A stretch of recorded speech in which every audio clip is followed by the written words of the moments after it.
For years my father hid a secret daughter, and now her mother is demanding I evict my best friend so this girl can move into my home. I refuse to sacrifice my peace just to fix the broken family my father created. For years, my father concealed a daughter. Now, her mother insists I remove my best friend from my home so this girl can reside with me. But I am unwilling to mend their fractured family dynamic. My world shattered at 14. It swiftly became clear my father had been living a clandestine existence right under our noses. He had fathered a child, a 1-year-old girl, with a member of his staff, all unbeknownst to my mother. Can you imagine? We were an ordinary family. Then I discovered I had a half-sister no one had ever mentioned. My brother, 2 years my senior, was so deeply troubled he ceased all contact with our father for an entire year. I, for my part, could barely meet my father's gaze afterward. I never learned if my mother was aware all along or if she was simply terrified of losing him. Perhaps it was his role as the primary provider, earning a good income that supported us all. Who can say? Yet, I remember her devotion to him through group therapy, counseling sessions, and countless arguments. Despite every hurdle, they stayed together. Following such an ordeal, you would expect him to sever all ties with the other family permanently, but that never occurred.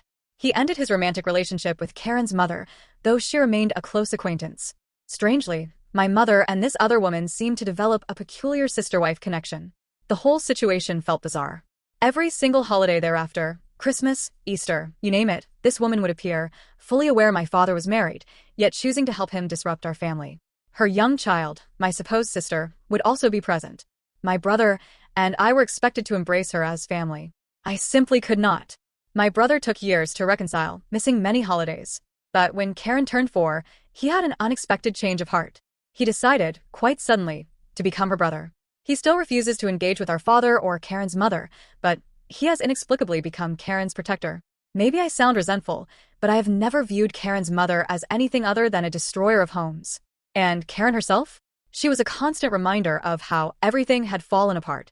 Intellectually, I understood my father bore equal responsibility, but as a heartbroken teenager, it was always simpler to direct my anger towards them. I made my position clear. Karen would never be my sister. This firm stance led to years of lingering resentment. No holiday or family gathering has felt right since. I could recount all the detailed drama over the years, but it would take an eternity. There is, however, one crucial development. Karen recently chose to switch schools. Something transpired at her previous one, but I frankly have no interest in her high school affairs. To provide context, in my country, high schools can specialize in fields like art, culinary arts, or cosmetology. Karen withdrew from her more conventional grammar high school, where she was struggling, and decided to pursue art school instead. She is not a child prodigy. Her talent is decent, not extraordinary, yet sufficient for admission to a highly regarded institution. By coincidence, this school is located near my residence. Karen and her mother still live close to my parents, about 3 hours away, making daily commuting quite impractical. 2 days ago, another uncomfortable family dinner took place. Yes, Karen and her mother were there, much to my displeasure. The topic arose: where would Karen live while attending school? I could tell they were delicately circling the true question, hoping I would offer a solution before they had to ask. When I didn't volunteer, they eventually articulated their request. Would I permit Karen to move in with me for the academic year, staying Monday through Friday and spending holidays with her mother? And get this, they framed it as a significant advantage for her, given my own work in art. Suddenly, my supposedly useless illustration business provided the perfect environment for their precious child. Allow me to explain my refusal. Firstly, there are perfectly adequate dormitories near the campus. Certainly not a luxury hotel, but entirely suitable for a high school student. Secondly, I do not like Karen. I have always been transparent about our lack of a relationship, and no shared DNA will magically fix that. Thirdly, my brother resides less than an hour from the art school. While not next door, he gets along well with her. Fourthly, when I sought support from Karen's mother during a difficult period and requested a favor, she dismissed me with a laugh, explicitly stating we were not family. Yet now, we are family only when it suits her. Fifthly, my apartment is modest. While I technically possess a second bedroom, it is occupied by my closest companion. I will not displace my best friend, regardless of any guilt trip attempted. Sixthly, they never requested. They demanded. When I hesitated, they descended like vultures. Karen has anxiety. Dorm life would be challenging for her. You are her only true sister. God intends for us to be a family. I hold no religious beliefs, by the way. My brother's girlfriend is pregnant and uneasy around strangers, so Karen cannot stay there. I should simply evict my flatmate because family takes precedence. The sheer absurdity. Frankly, I could discern from their demeanor that they expected me to politely resist for a short while before conceding. But the moment the argument intensified and voices rose, I abandoned all pretense and simply said no. That was it. Karen fled the house in tears, and everyone else fell silent. I was told to leave, and so I did. Someone then made a ridiculous remark about me needing to enroll in kindergarten, implying my behavior was infantile. Karen's mother later texted me, and I promptly blocked her. My father attempted to call, but I did not answer. I refused to be pressured, shouted at, or made to feel guilty into doing anything I find deeply unpleasant. I understand Karen is not to blame for this situation, but she is not my family, and I owe her nothing in my life, much less my home. That is my unequivocal stance. Update 1. Upon my return home, I found Karen distraught on the sofa, her face buried in her hands, completely undone. My flatmate immediately drew me aside and explained the events that had just unfolded. Karen had apparently arrived expecting to see me and was taken aback to find my flatmate instead. She promptly asked if my flatmate was merely visiting or preparing to leave, to which my flatmate calmly replied she was doing neither. This sparked a one-sided argument, with Karen's voice escalating as my flatmate tried to calm her and diffuse the situation. Karen soon seemed to be experiencing a breakdown. My flatmate described it as a panic attack, and I have no reason to doubt her account. Yet, the moment Karen spotted me, her outburst shifted direction. She began to yell at me, labeling me a terrible sister, a liar, a leech, and hurled more accusations my way. I could comprehend the nasty sister comment, but liar and leech stung deeply. I managed to avoid retaliation, maintain my composure, and eventually settled her down enough for us to speak, without broadcasting our family crisis to the entire building. That is when the true story began to emerge. Molly and my father had been leveraging the prospect of Karen living with me and attending that esteemed art high school for at least 6 months. Ever since Karen chose to leave her stepping stone high school, they had repeatedly used it as a bargaining chip. You won't get to live with your sister unless you maintain good grades. Clean your room or surrender your phone. Even worse, they had instructed her to abandon her friends and delete her social media profiles. Essentially, the idea of living with me had been dangled before her for years. A wave of regret washed over me when I realized this. Honestly, I didn't question her narrative for a second. It was vintage Dad. Growing up, he often promised us grand things, causing us to anticipate with hope, only for him to perhaps never deliver. Molly, it seemed, had gone so far as to tell Karen that I had consented to a 1-week trial stay, after which she would spend the remainder of the summer at her father's residence to prepare for the actual move. I had no idea they had made such promises, especially since I had made my opposition clear from the outset. Reflecting now, perhaps they believed if Karen simply showed up at my apartment, I would inevitably relent, having often backed down in the past to preserve peace. Perhaps having Karen in my home would render refusal impossible, and I would have allowed myself to be overridden once more, so as not to shatter her dream. The entire scenario was deeply unpleasant. But for the first time, Karen and I genuinely conversed, truly connected. We spent about 40% of the time criticizing our shared parent, another 40% complaining about Molly, and the rest was dedicated entirely to art. Surprisingly, amidst that disaster, I found a silver lining. I am not suggesting I am suddenly prepared to be the affectionate older sister or take her in. But for once, there was an authentic connection underlying the distress. She eventually collapsed on my bed and fell asleep before her parents arrived to collect her. I waited there, emotionally drained. My father finally appeared at 11 p.m., incensed that Karen had fallen asleep and bewildered that I hadn't simply allowed her to stay the night. But I was even more enraged. After piecing together Karen's account, I was desperate to hear his perspective too. He, at the very least, listened. I launched into a 5-minute tirade, so rapidly I could barely breathe. By the time he managed to utter a response, I doubt he recalled half of what I had said. I gave him scant opportunity. He merely stated he would call me later to properly discuss it. Now I am awaiting that call, feeling more hollow than ever. I am so emotionally exhausted that I can barely concentrate at work. I ended up staying at a friend's apartment for the night. Nothing romantic, just the comfort of a platonic bond we have shared since childhood. I know I have much to resolve, so I have begun compiling a list of everything I need to tackle once I gather the motivation to try again. For now, all I desire is some clarity and calm, if I can find it. Update 2. My apologies for the radio silence. Life has been so turbulent that finding the time or energy for an update felt impossible. But I must clarify what transpired. I truly appreciated all the guidance and the reassurance that I wasn't losing my mind, even if this next part might disappoint those hoping for a neat resolution. Not long after everything unraveled, Karen, my half-sister, appeared at my door, as if the universe were playing a cruel jest. The timing could not have been more ill-suited. I wasted no time. I contacted my father and informed him that unless he collected her immediately, I would involve the authorities. He arrived professing he would explain everything. Yet, predictably, it required significant prodding before he offered any details. Perhaps he imagined that a minimal disclosure would satisfy me. But I required answers, so I met him face to face last week. He had no escape route at that point. What I uncovered was precisely as bizarre as I had anticipated. Karen's mother, Molly, as I've come to call her, was in severe financial distress. A part of me considered blaming her youth when she had a child, but Molly's general level of maturity appears stunted. Perhaps a traumatic upbringing played a role, perhaps not. I am indifferent to the cause at this moment, as Karen is the one bearing the consequences. Molly had accumulated a mountain of debt from too many loans with no realistic means of repayment. She is now losing everything due to the debt reduction process. Even her wages are being garnished by the state, leaving her with barely enough to survive. To manage, she decided to sell her apartment and move into a dwelling so minuscule it made me wince upon seeing it.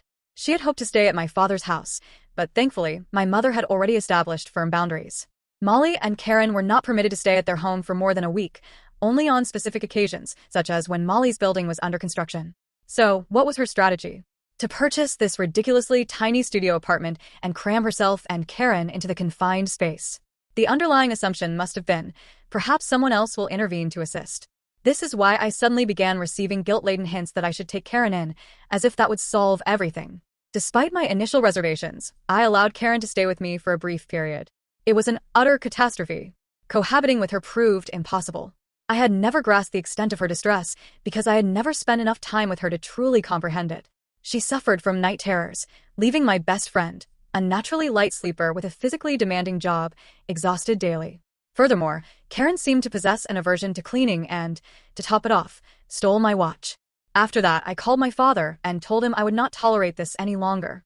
My father pleaded with me, practically groveling, to let her remain. He assured me she would improve.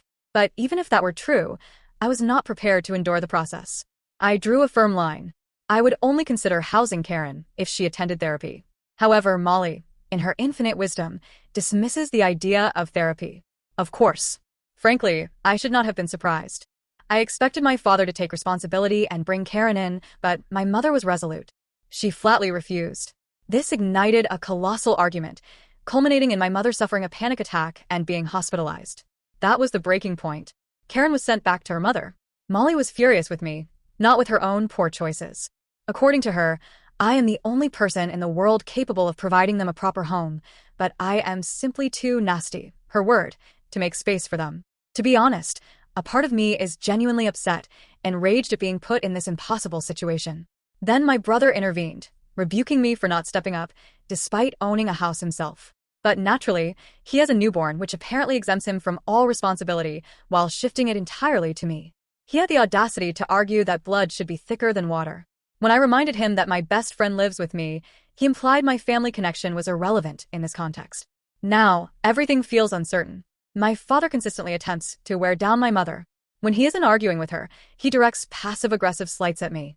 Molly inundates me with her own brand of manipulative messages, while my brother no longer bothers to conceal his disdain. I am unsure how much more of this I can bear. I am seriously considering severing ties with everyone completely. It is truly disheartening to witness my entire family turn against me. At least I have my best friend. She is likely the only positive outcome from this ordeal.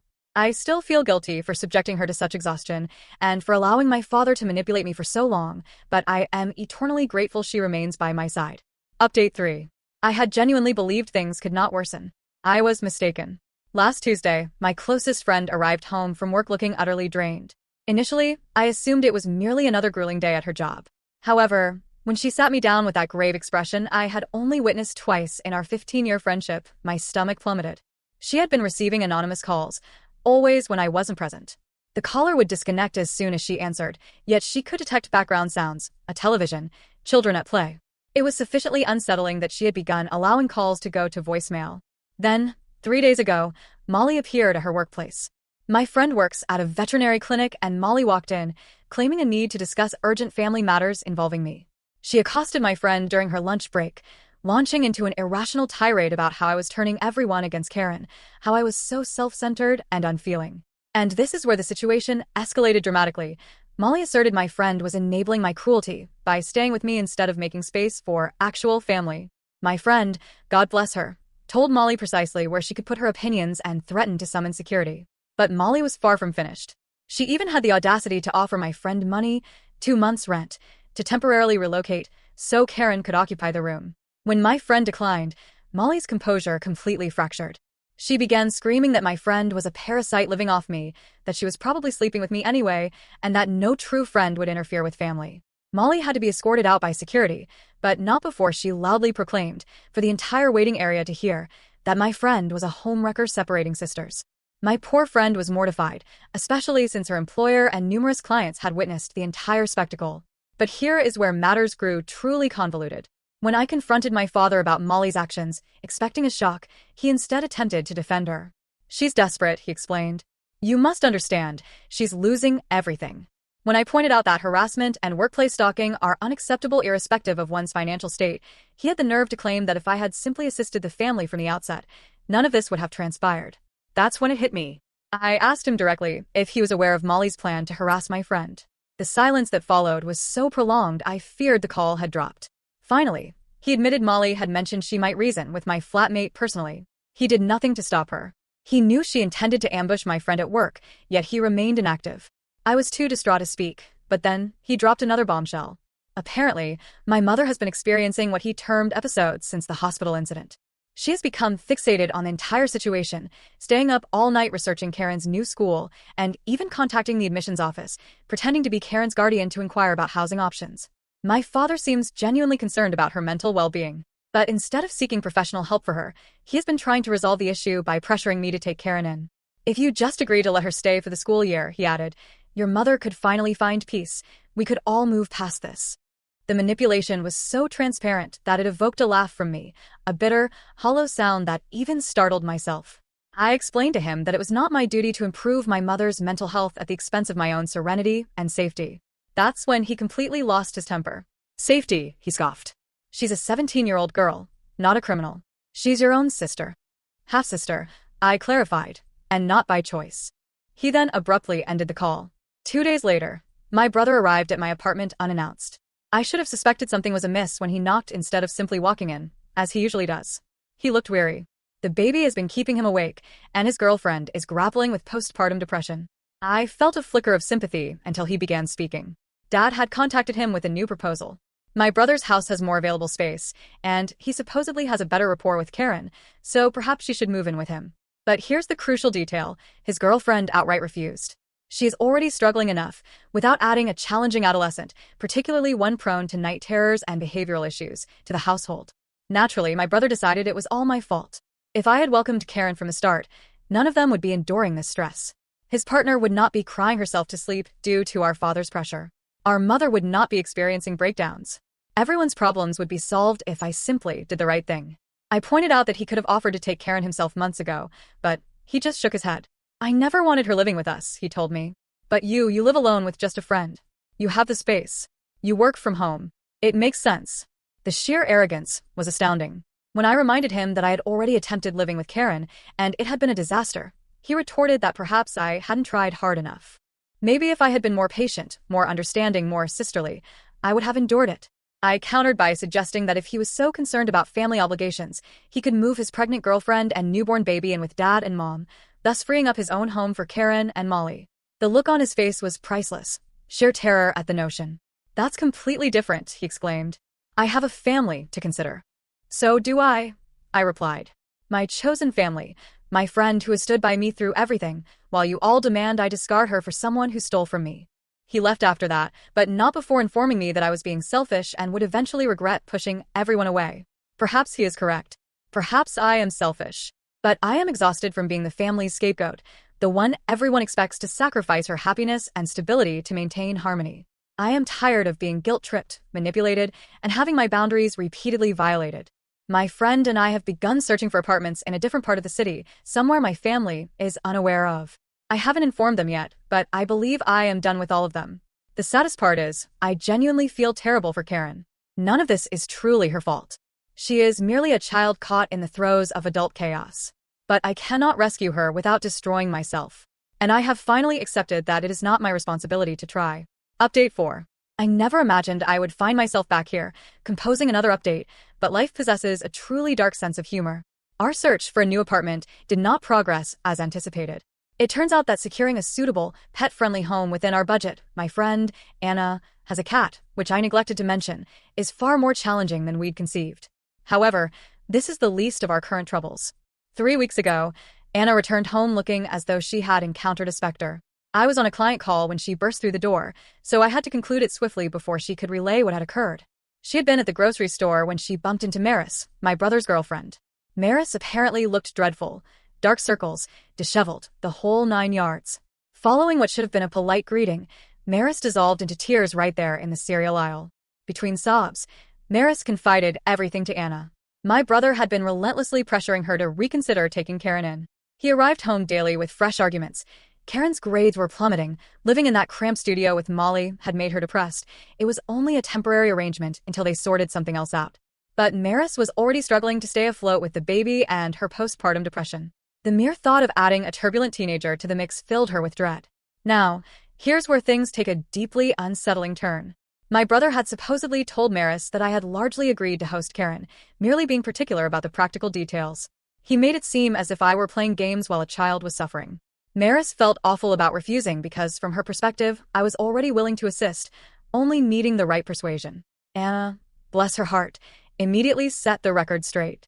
She recounted everything that had transpired, including the theft, the night terrors, and Molly's harassment at work. Maris grew pale and asked why no one had informed her of any of this.